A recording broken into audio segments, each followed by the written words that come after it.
What's up, my comic comrades? Today we're returning to Marvel's 6-issue Devil's Reign miniseries with issues 3 and 4. For those of you who may not be up to speed with the story, Mayor Wilson Fisk has basically outlawed all vigilantes in New York City, which of course causes our heroes to band together to stop Fisk. But that's literally just skimming the surface of the story. It's way more interesting than that. In fact, we've already covered the first 2 issues of the series in this episode right here. So check out that video or read the 2 issues first, because there is nothing but spoilers ahead for the entire Devil's Reign series. With that said, let's see where issue 3 takes us, as the end of issue 2 was a pretty big cliffhanger.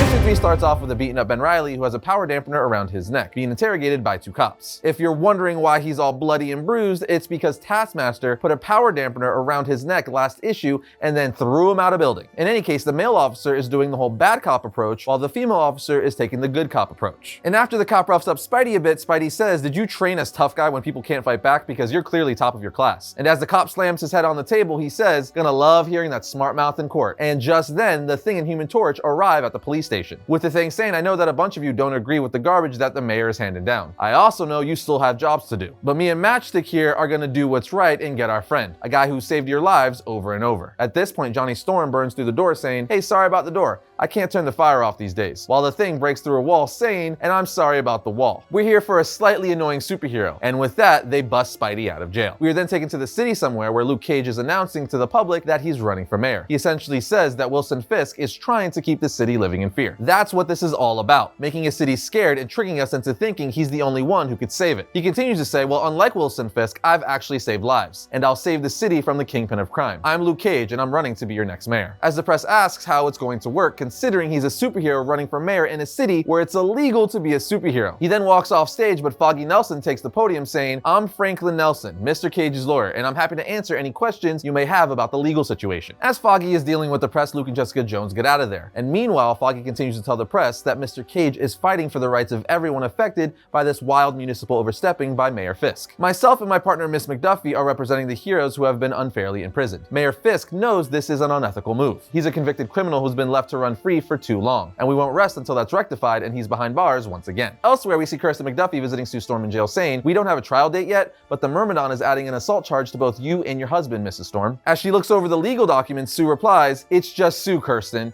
and this is preposterous. Reed and I were defending ourselves." McDuffie says it's clearly a vendetta. Getting Fisk out of the mayor's seat will go a long way to overturning this, but I'm more worried about the national sentiment. People across America generally view superheroes and supervillains as a New York problem, and polls suggest they're worried New York is going to push them into their backyards. Sue says which would lead to a federal law. Damn it, we can't handle another Superhuman Registration Act. We need to stop this before it gets bigger. As McDuffie leaves, we see that Sue took a paperclip from the documents she was looking at. The book then takes us to where they're keeping Purple Man in prison, with Purple Man saying, "So this is your grand plan, use my powers to brainwash the voters to elect you? Seems like a small move even for you, Wilson." Wilson replies, "Sometimes small moves win wars. This is beyond an election, Zebediah. This is about a new day, when men like me finally have the freedom to rule, and those who would stand in our way will be the scurrying criminals." The Purple Man isn't buying it. He says, "Nah, this is more than that. This is about your Achilles heel. This is about Daredevil. He's got you riled up." Wilson says he is a tick burrowed in, but there's something else to him. He's done something to me. I knew who he was, who he really was, but now, Purple Man says, "I know, because I feel it too. But I feel it because it's as if I use my own power against myself." Fisk asks, "Are you telling me you did this?" He replies, "No, but it's my power. It's familiar, but diluted. It's my children." Fisk then says, "Of course," while he walks away calling someone, and we see that it's Otto Octavius. He asks Otto if finding Purple Man's kids and making them part of the machine would make his mind control device more powerful, and Octavius says, "Undoubtedly," but adds he's not gonna round up his children for Wilson because that's not part of their original agreement, but he's willing to update the Psycho Prism once he gets the subjects. To which Fisk says,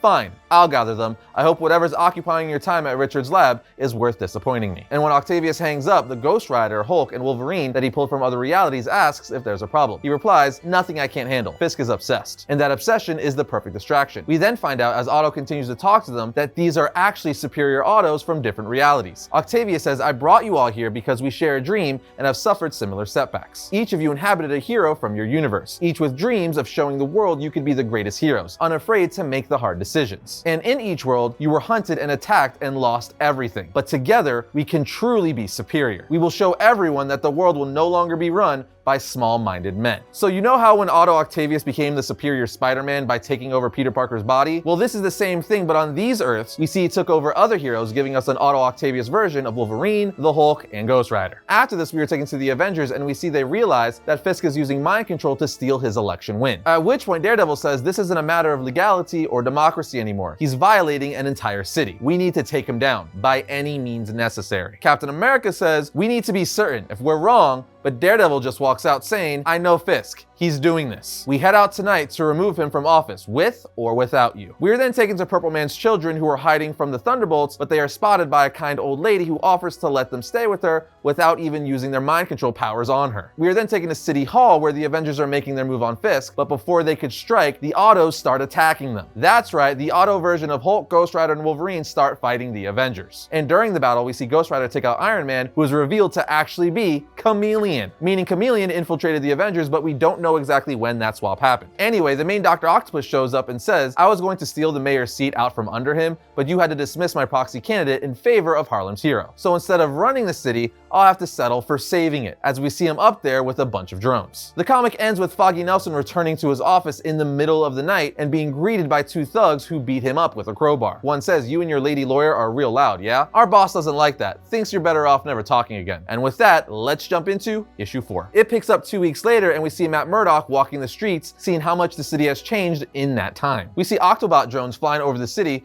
patrolling looking for any person breaking the vigilante law. He says they fly over the city with their damn eyes. Thousands of them, hunting anyone who dares ignore Fisk's zero-tolerance policies. The heroes are underground, the people cower, no freedom, no crimes. The city is afraid, but you forgot, Fisk, you forgot who I am. I'm the man without fear, as he grabs his baton. We are then taken inside City Hall where Otto Octavius meets with Fisk, telling him it's election season. Shouldn't you be out campaigning? Oh right, why would you need to do that? The city is crime-free, and you're using the Purple Man's powers of persuasion on it. Fisk then says, I almost admire your swing, Octavius, but it's a swing that you have failed to land. If you were going to come for me, why not come for the crown? Otto says, you've always been obsessed with power, Wilson. I'm happy to have you sit in a useless seat to shake hands and kiss babies. But I make the world better, safer, and I couldn't have done it without you. Richard's lab yielded marvelous things. A multiverse of help, of inventions that made my Octobots possible. Before leaving, he tells Wilson, I almost forgot why I came. I wanted to deliver the news in person, Wilson. Crime is down, which means we've arrested your criminal son. Dude, Octavius is freaking cutthroat. Anyway, we see Daredevil visit Foggy in the hospital, making sure he's okay. But after Foggy assures him that he is, he leaves and runs into Kirsten in the hall. At which point, they start kissing. Elsewhere, we see that Fisk has gathered his Thunderbolts, which consist of members like US Agent, Rhino, Female Electro, and so on. And he tells them they need to bring Purple Man's children. But some on the team are having doubts about the mission, like US Agent, who asks, what did these kids do? I've got no problem upholding the law, Mayor Fisk. I just want to make sure that's what we're doing here. Fisk uses his mind control power, saying, you'll do as I say, Mr. Walker, and of course, he does. Back in prison, we see Sue Storm remove her power dampening collar with a paperclip that she took from Kirsten earlier. Then, as you guessed, she uses her powers to free herself and Reed. They also free Moon Knight and the real Tony Stark as all 4 of them bust out of prison. We then see Fisk go to the police station to have his son released, but his son is not thankful. In fact, he tells his dad, everyone thinks you're doing this, the drones, but I'm the only one who sees how weak you really are. You're under the foot of the Octopus Man. I'm ashamed to call you my father, to be called Kingpin after you. Fisk says, I can make you fall in line.